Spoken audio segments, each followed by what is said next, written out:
Jovianos! Tudo bem com vocês? Tranquilos? Dezembrou no melhor estilo com Job em mais um vídeo, mais uma série do método indutivo. Dessa vez pra gente estudar João. E aqui estamos nós novamente, eu, Guilherme. E eu, Mayara. Então, vem com a gente. Se você não sabe o que a gente está falando, volta aqui nos vídeos sobre o método indutivo. Procura aqui nas playlists aqui da Conjob, do canal Conjob TV. E a gente explica mais numa série anterior a essa, beleza?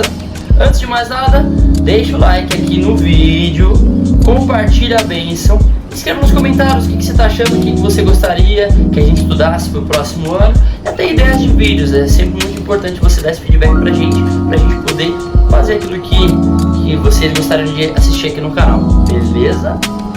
Roda a vinheta.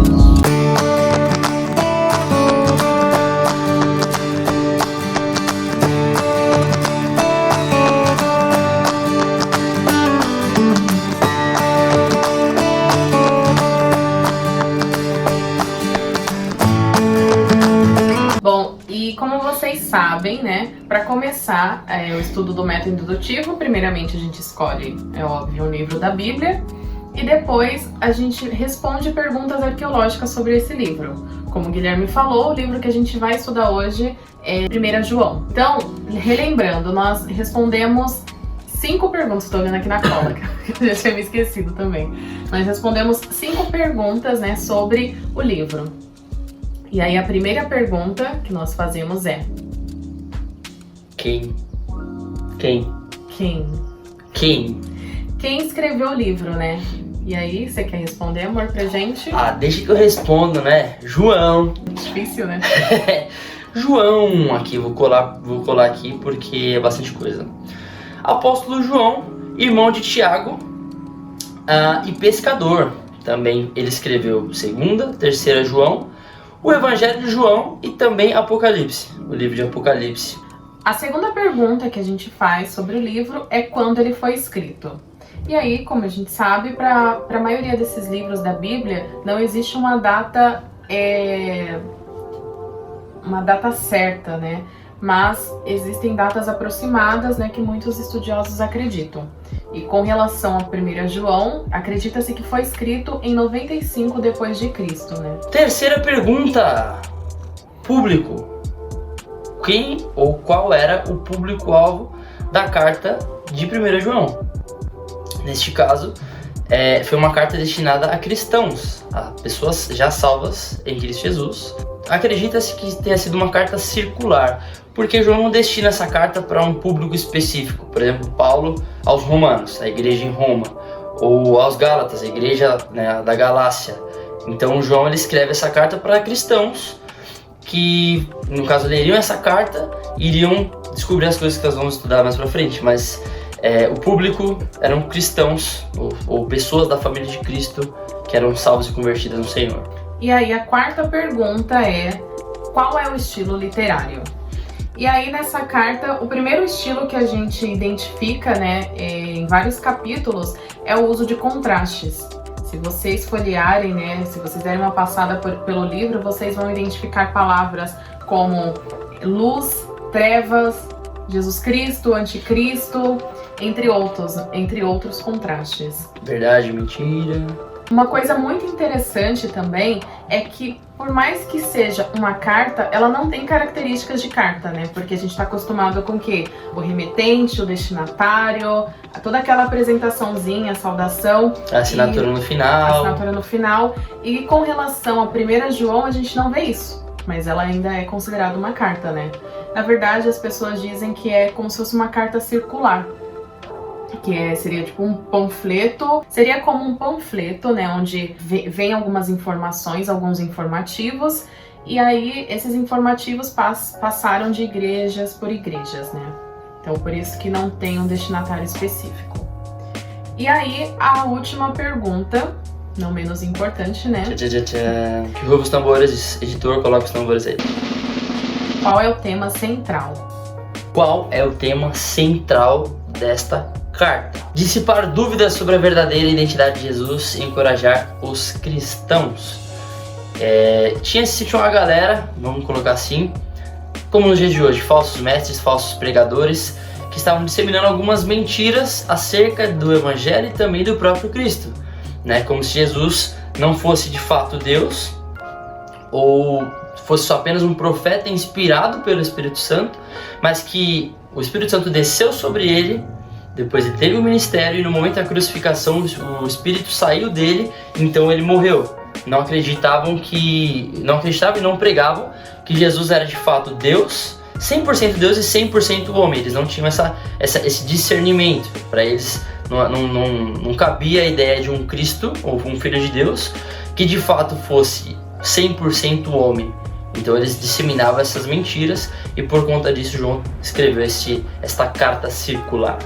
Exatamente. Então ele queria, além de acabar com essas mentiras, né, que estavam sendo trazidas pelos falsos mestres, João também tinha a intenção de trazer convicção aos cristãos sobre a sua salvação, né? Então a gente vai ver algumas referências sobre isso também. É isso aí. Antes de mais nada, pra gente partir pra parte é boa. A gente ir pra parte interpretativa, deixe seu like aqui no vídeo, se inscreva no canal e compartilhe a bênção com os seus amigos, conhecidos, familiares, todo mundo. Isso aí. É isso aí. E aí lembrando que antes da gente entrar na interpretação, é importante você fazer a leitura do texto, fazer as observações, que aí lá no vídeo anterior, né, sobre os estudos do método indutivo que a gente fez no livro de Filipenses, a gente explica detalhadamente. Então é importante que vocês observem o texto, tudo aquilo que está escrito, procurem palavras que vocês não entendem, procurem no dicionário, vejam outras versões da Bíblia, né, para chegar ao entendimento sobre o que está sendo trazido ali naquele texto. Façam marcações, não tenham medo de riscar a Bíblia de vocês, não é pecado, tá? Eu mesma tô com a minha Bíblia que tá uma bagunça, cheia de informação, mas... Até caiu uma página aqui. Não foi uma página, tá, gente? Mas é muito interessante porque toda vez que você precisar estudar novamente essa passagem, vai ficar tudo mais claro, tudo mais fácil para você. Você vai lembrar, você vai ver as marcações, aí você vai lembrar do seu estudo, isso aí fica até como uma forma de você memorizar a passagem, o contexto, etc. Exatamente. A gente já fez a lição de casa e eu espero que vocês façam o mesmo. Observem e entendam o texto para depois voltarem aqui no vídeo para a interpretação, tá bom? É isso aí. E vamos com a gente para a parte interpretativa. Exato. Bom, a versão que a gente está usando aqui é a versão NVI da Bíblia, tá? Mas se vocês quiserem ler outras versões, fiquem à vontade, tá bom? Vamos lá. Primeiro versículo. O que era desde o princípio, o que ouvimos, o que vimos com os nossos olhos, o que contemplamos e as nossas mãos apalparam. Isso proclamamos a respeito da palavra da vida. Muito legal o jeito que João começa falando aqui, né? Ele começa citando Jesus como sendo a verdade de Deus, né? A verdade de Deus que veio pra gente. É até interessante porque aqui na minha Bíblia tem a seguinte divisão. Ele divide então o próprio capítulo em duas partes, sendo a primeira intitulada A Palavra da Vida e a segunda Andar na Luz. Vocês já vão entender o porquê, mas já serve como um pano de fundo para a gente poder interpretar esse primeiro capítulo de João. Ele começa dizendo aqui o que era desde o princípio, então se tratando de um Deus que não teve um início e também não terá um fim, porque ele diz aqui que o que era desde o princípio, foi ele que criou todas as coisas, então ele já existia antes de tudo, então ele é desde o princípio. E ele continua, o que ouvimos, o que vimos com os nossos olhos, o que contemplamos e as nossas mãos apalparam. Ou seja, o que ele está dizendo aqui, o que ele está querendo dizer, Guilherme, fala para mim, Guilherme Maiara, está se tratando justamente de uma autoafirmação da parte de João, de que ele de fato não somente ouviu falar de Jesus, mas ele ouviu o próprio Cristo, né? Quando ele diz aqui o que ouvimos o que? Jesus falando, ouvimos as pregações, os sermões que ele trouxe, o que vimos com os nossos olhos, ou seja, ninguém me falou o que viu, eu mesmo estou testificando que eu vi.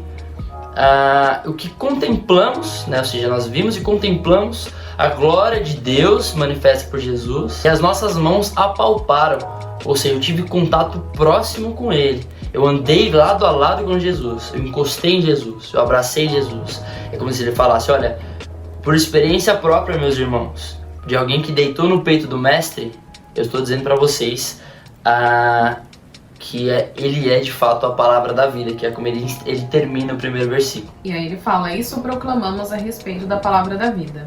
Aí no versículo 2 ele continua, nós a vimos e dela testemunhamos e proclamamos a vocês a vida eterna que estava com o Pai e nos foi manifestada. Então aqui no início a gente vê João reconhecendo tanto a divindade de Cristo, né, que ele sempre existiu, aquele que era desde o princípio, né, ou seja, ele foi fundamental, era e é fundamental para a existência do mundo. Ele teve essa experiência, como o Guilherme citou aqui, e hoje eles testemunhavam, né, tanto João quanto os outros discípulos, né, os apóstolos de Jesus, testemunhavam a vida eterna. E aí no 3 ele fala, nós lhes proclamamos o que vimos e ouvimos para que vocês também tenham comunhão conosco. Nossa comunhão é com o Pai e com o seu Filho Jesus Cristo. Escrevemos essas coisas para que a nossa alegria seja completa. Então, aí ele até cita aqui no finalzinho do 2, né, que a vida eterna estava com o Pai e foi manifestada a nós, ou seja, Jesus Cristo estava com o Pai, ele sempre existiu e ele veio a esse mundo, né, ele assumiu a forma de homem e aí ele fala que ele proclama isso, né, tudo isso que ele viu, a fim de que aqueles que ouvissem, né, pudessem ter comunhão com eles. Exatamente isso. Uma coisa que me chama particularmente muita atenção aqui nesse versículo é o que a Mara acabou de falar pra gente. Ele fala aqui, e proclamamos a vocês a vida eterna que estava com o Pai e nos foi manifestada. É como se João falasse assim, olha, Jesus Cristo não veio apresentar somente a vida eterna. Na verdade, ele é a própria vida eterna. Aí no 4 ele fala, escrevemos estas coisas para que a nossa alegria seja completa. Então, o prazer dos apóstolos era compartilhar, né, a palavra, aquilo que eles receberam com as outras pessoas para que elas pudessem ter comunhão com eles, né, e chegasse a todos nós, né, para que nós pudéssemos juntamente ter comunhão com Cristo. E uma coisa que é muito legal é que João ele completa um versículo pelo outro, ele completa um versículo com o outro. Ele fala de escrevemos essas coisas para que a nossa alegria seja completa, mas afinal de contas que alegria seria essa? Como é que vocês sabem, Guilherme, que ele está falando exatamente de comunhão? Porque ele vem falando sobre esse mesmo assunto, então ele fala no 3, nós proclamamos o que vimos e ouvimos para que também tenham comunhão conosco, para que vocês, incrédulos em Cristo, depois que aceitarem Jesus Cristo como seu Senhor e Salvador, vocês possam ter comunhão conosco, ou seja, vocês façam parte da mesma família de Cristo, assim como nós fazemos. Então, e ele vem construindo mais essa ideia. Nossa comunhão é com o Pai e com o seu Filho Jesus Cristo. Então nós estamos interligados entre nós, irmãos, em Cristo, por Cristo. Nossa comunhão primeiramente é com Ele e logo depois isso se estende aos nossos irmãos em Cristo. Na igreja nós somos um só corpo. E ele conclui essa ideia de uma forma maestral, porque ele vem falando assim, escrevemos essas coisas, ou seja, a respeito de comunhão, a respeito de Jesus Cristo, do nosso testemunho de que Cristo de fato é a vida eterna, para que a nossa alegria seja completa, ou seja, para que você que não conhece Jesus, você que está assistindo inclusive esse vídeo, para que você que não conhece Jesus ainda, você venha participar dessa comunhão, para que a nossa alegria em Cristo Jesus seja completa, para que você possa tomar, você que não conhece Jesus ainda, possa tomar uma decisão ao lado dele, conhecer esse Cristo maravilhoso que é a vida eterna, ao lado de Deus, perto de Deus. Isso que representa a vida eterna. Porque a eternidade todo mundo vai, exceto com a diferença de se vai para vida eterna ou morte eterna. Então, vida eterna somente com Cristo. Então agora que João fez essa introdução, ele começa a falar do tema central do capítulo 1, né? Sobre Jesus ser a luz. E aí ele fala no versículo 5. Esta é a mensagem que dele ouvimos e transmitimos a vocês. Deus é luz, nele não há treva alguma. E aqui a gente vê o quanto Deus é santo. Aqui João ele quer exaltar que Deus é luz. Onde há luz, não existe trevas, né? Nele não há treva alguma. ele não peca, ele não é impuro, ele é perfeito, ele é santo, ele é separado, né? E aí no 6 ele fala: e se afirmamos que temos comunhão com ele, mas andamos nas trevas, mentimos e não praticamos a verdade. E aí aqui, João, ele fala sobre o ato de mentirmos para as outras pessoas. Então ele fala aqui: se você está falando que você tem comunhão com Deus, mas você não anda na luz, como ele na luz está, você está mentindo. Então aqui é um alerta para nós, que muitas vezes usamos aquela roupa de crente, passamos a imagem de pessoas que lá na igreja, no domingo, nós cantamos, nós tocamos, nós fazemos parte do grupo da Conjob, entre outras coisas, ajudamos os pobres, mas a nossa vida é totalmente podre. A gente fala uma coisa e vive outra. Aí ele tá falando que nós estamos mentindo, né? E não somos praticantes da verdade. Porque aqui ele não quer dizer que para nós, se nós estamos na luz, nós vamos acertar o tempo todo, nós vamos ser perfeitos como Jesus é. Isso não. Nós somos salvos e regenerados, mas ainda não tivemos os nossos corpos glorificados. Nós sabemos que nós estamos nesse mundo propensos a pecar. Então, mas isso não significa também que a gente tem que se conformar com o pecado. A gente tem que lutar dia após dia contra os nossos pecados, né? Nós temos que lutar para sermos cada vez mais parecidos com Cristo. Então, não adianta a gente fingir ser o que não é, porque a gente está pecando do mesmo jeito. Então, a gente tem que estar mais preocupado com o que Deus pensa ao nosso respeito do que com o que as outras pessoas pensam, né? Exatamente. E todo esse contexto, ele não encerrou o tema de comunhão. Esse contexto, ele permanece. A única diferença é que era o foco, até o versículo 4, ele foca em Jesus Cristo, propriamente dito, e a partir de então ele começa a entrar no detalhe da vida do cristão em Cristo. Lembrando que essa carta foi escrita para crentes. O que a gente pode tirar de lições, de parte prática desta carta que foi escrita naquela época, para os cristãos naquela época, são lições valiosas que, como a Mara falou, extrair para a nossa vida. Então, é o nosso viver diário, é aquilo que eu faço na minha intimidade, aquele velho ditado, né? Quem é o Guilherme, quem é a Mayara, quando não tem ninguém olhando, né? Ser crente no meio da igreja é muito fácil, mas quando você está sozinho, é aí que você demonstra de fato o caráter transformado por Cristo. E ele fala que inclusive essa parte de Deus é luz e nele não há treva nenhuma. E aí ele fala, se afirmamos que temos comunhão com ele, mas andamos nas trevas, mentimos e não praticamos a verdade. Dá uma alusão de quando você joga luz no que está escuro, né? Quando a gente é nova criatura, quando nós fazemos parte do corpo de Cristo, quando nós temos comunhão com nossos irmãos por Cristo Jesus, que é o elo que nos une, nada fica oculto. Você pode praticar um pecado na sua casa, no seu íntimo, e achar que isso é só problema seu, que ninguém tem nada a ver com isso, que isso não vai afetar a vida de ninguém. Eu escutei um exemplo há bastante tempo atrás, eu acho esse exemplo muito bom, porque diz exatamente o quê? O corpo de Cristo é de fato como um corpo, né? Experimenta bater o seu dedinho na quina do móvel para você ver se você não vai sentir no corpo inteiro, você não vai latejar até na sua cabeça a dor. Então é mais ou menos assim que funciona no corpo de Cristo. Não adianta você achar que a sua vida é sua particular e tá tudo certo, pronto, acabou. Os meus erros, os meus problemas são um problema de fato meu e ninguém tem nada com isso.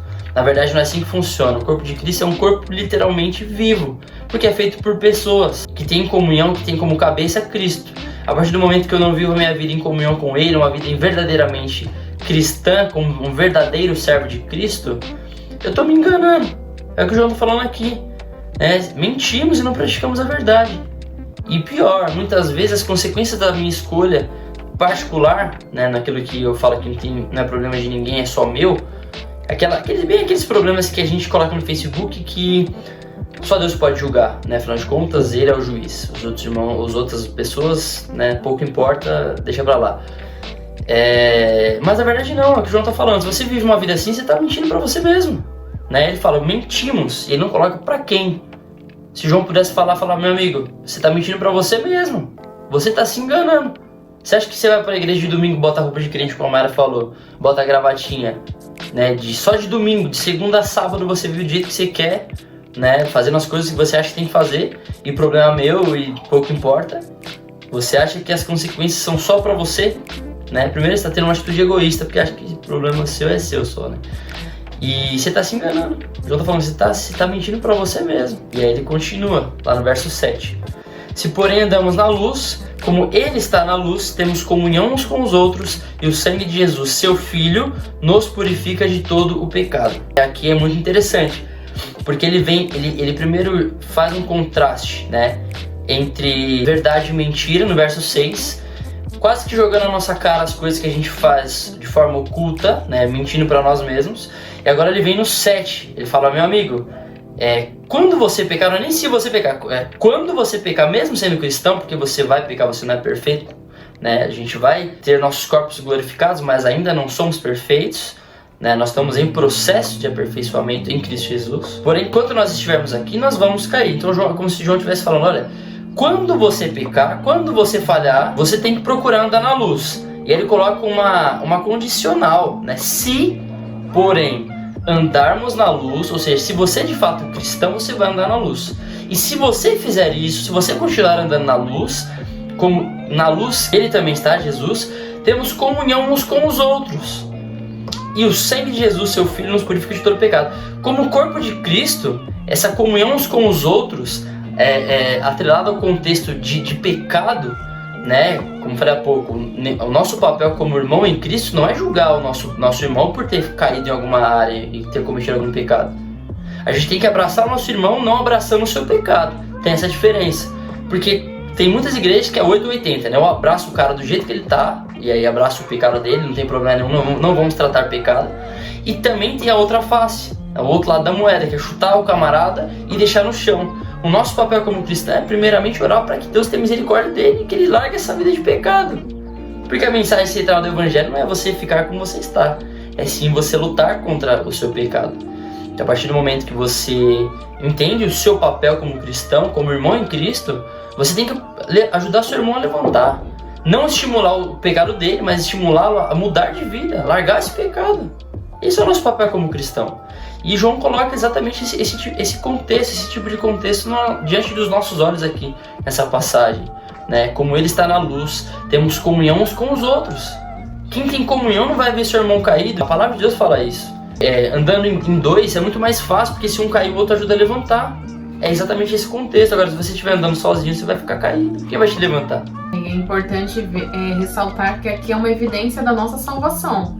Ele não abre precedentes. Ele fala, se você está na luz, você vai ser amigo da maioria das pessoas. Você vai estar em comunhão só com alguns. Não, você vai ter comunhão com os irmãos. Independente se ele pensa diferente de você, independente se você gosta você coloca o arroz por cima e o feijão por baixo e ele faz o oposto, independente de qualquer circunstância, né? Desde que isso não degrina a palavra de Deus, é óbvio, né? Mas se você está na luz, você consequentemente tem que amar o seu irmão.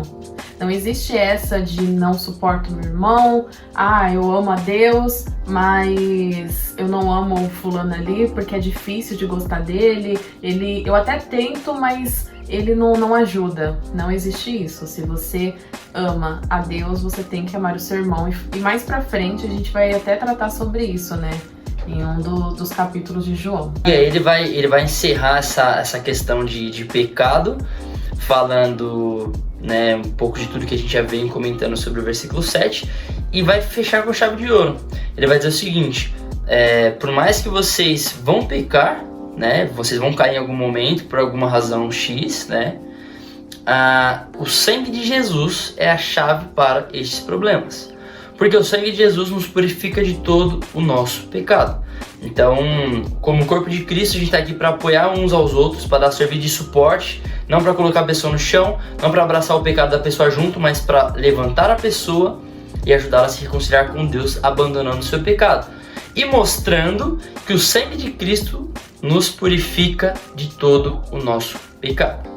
Ele fecha dessa forma. Porque quando nós andamos na luz, nós temos comunhão com Deus, a luz que é Jesus, ele vai nos direcionar.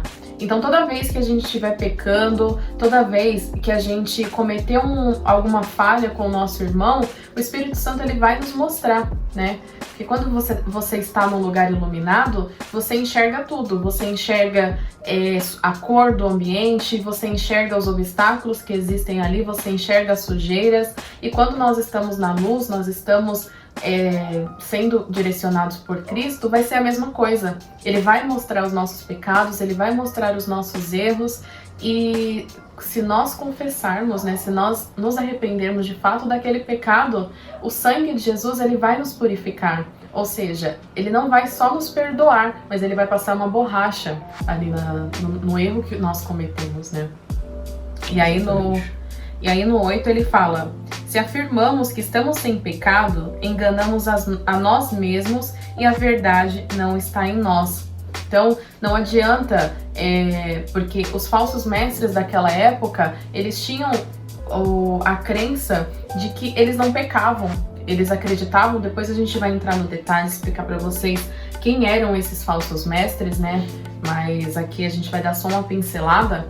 Mas eles acreditavam que o corpo, né, a matéria era ruim e só o espírito era bom. Então, eles acreditavam que por conta de todo aquele misticismo, eles não tinham pecado. E na realidade também, tudo isso aponta para a partir do momento que você sabe aquilo que você faz, não é que você antes de saber o que você fazia de errado, tá tudo certo. Não, aponta assim para uma necessidade de que você saiba o quão pecador e sujo você é, né? Depois de salvo, você tem essa convicção de que você continua sendo pecador, mas você carece da graça de Deus, você busca essa graça diariamente. João tá falando para você ter uma vida coerente com o que você prega, não para você pregar uma coisa e viver outra. Basicamente, dá pra gente resumir legal isso aí. Lá no versículo 9, diz: se confessarmos os nossos pecados, ele é fiel e justo para perdoar os nossos pecados e nos purificar de toda a injustiça. E aqui a gente entra no clímax da história, porque João ele vem construindo toda uma historinha. Ele fala: olha, Jesus que veio, era de fato a vida eterna, ele é de fato o Filho de Deus, porque eu vi, eu ouvi, eu toquei. Então eu estou testificando para vocês que de fato Jesus é Filho de Deus, ele é real, ele existiu, e eu estou aqui para dizer o quanto ele ama você e o quanto você precisa ter uma vida transformada nele. E ele começa a falar: se você faz uma coisa, ou prega uma coisa e vive outra, se você vai para a igreja aos domingos e segunda a sábado você está lá fazendo as coisas que você sabe que não devia, você está mentindo para si mesmo. Você precisa ter uma vida reta. E quando você pecar, saiba que o corpo de Cristo está aqui para te ajudar a levantar e te ajudar a se firmar longe do pecado, a se firmar em Cristo. E que o sangue de Cristo vai te purificar. E aqui é como João falasse: olha, e não é só isso. Não adianta você saber que o sangue de Cristo te purifica, mas você tem que fazer a sua parte pedindo perdão aos seus pecados, dar nome aos bois. Não adianta você simplesmente falar: sou salvo, tá tudo bem, então peco e não peço perdão a Deus. João tá falando aqui, colocando uma condicional logo de cara. Ele fala: se confessarmos os nossos pecados, ele é fiel e justo para nos perdoar os pecados e nos purificar de toda injustiça. Injustiça essa não é porque eu sou um coitadinho, nossa, eu sou injustiçado, olha só como eu sou um coitado, meu Deus. Não, injustiça essa que sou eu também, eu sou injusto. Eu sou justificado por Deus, mas eu sou um ser humano injusto pelo meu pecado. Então, o purificar de toda injustiça envolve precisar de Deus, do perdão de Deus, por mim mesmo, pelas minhas ações, pelas minhas atitudes. E é como se Deus estivesse livrando de você e de si mesmo. Basicamente é isso. Isso aí. E aí ele finaliza com o versículo 10 falando: se afirmamos que não temos cometido pecado, fazemos de Deus mentiroso e a sua palavra não está em nós. Então aqui João ele trouxe no versículo 6 sobre o fato de mentirmos para os outros, né, pregando sobre algo que não vivemos. Aí no versículo 8 sobre mentirmos para nós mesmos, né, porque sabemos que nós pecamos, né, e mentirmos para Deus, porque se nós afirmamos que não temos cometido pecado, fazemos de Deus um mentiroso e a sua palavra não está em nós. Porque se a gente não cometeu pecado, então para que Jesus veio ao mundo, né? Nós sabemos que Deus enviou seu Filho amado para morrer na cruz pelos nossos pecados, a fim de que o véu que nos separava, né, de Deus não nos separasse mais. Então, é importante nós lembrarmos que Deus não é mentiroso, que não foi em vão todo esse sacrifício, né? como sabemos, para nós não custou nada a salvação, né? Foi um dom de Deus, mas para Deus custou o sangue do seu filho, né? Do seu filho, do seu primogênito, né? Quando João fala aqui para nós que se a gente fala que não tem pecado nenhum, nós não temos cometido pecado, ele faz uma afirmação muito séria. Se você fala isso, então você está fazendo de Deus mentiroso. Ele faz um contraste muito grande entre verdade e mentira, entre Deus ser verdadeiro e não mentiroso. Bom, então agora que a gente finalizou a parte interpretativa, agora entra na parte pessoal, né? Você entendeu aquilo que o autor estava falando naquele momento e agora você vai aplicar aquilo para sua vida respondendo aquelas 3 perguntas. Que a primeira é: o que isto ensina sobre Deus? A segunda: o que ensina sobre mim? E a terceira: como devo responder a isso? Você vai fazer uma análise da sua vida, vai ver o que você entendeu desse texto e aí você vai tirar aplicações. Deixem nos comentários dúvidas, né? Procurem a gente no Instagram, nas nossas redes sociais. O Instagram tá aparecendo aqui agora. Se o editor não colocar. Ainda bem que você editou. No Instagram, no Facebook, mandem mensagem pra gente. Nós vamos ficar super felizes de tirar as dúvidas de vocês, tá bom? Corra lá no Instagram da Conjop, que vai aparecer aqui agora. Esse aqui. E lá tem lá nos destaques todo o método indutivo, os passos certinhos que você precisa seguir para poder se aprofundar mais no seu estudo da Bíblia. E bora com a gente para aprender mais para a glória de Deus. Beleza? É isso aí. Gente, até a próxima. Um beijo para vocês. E nunca se esqueçam. Juntos somos com Job. Fala!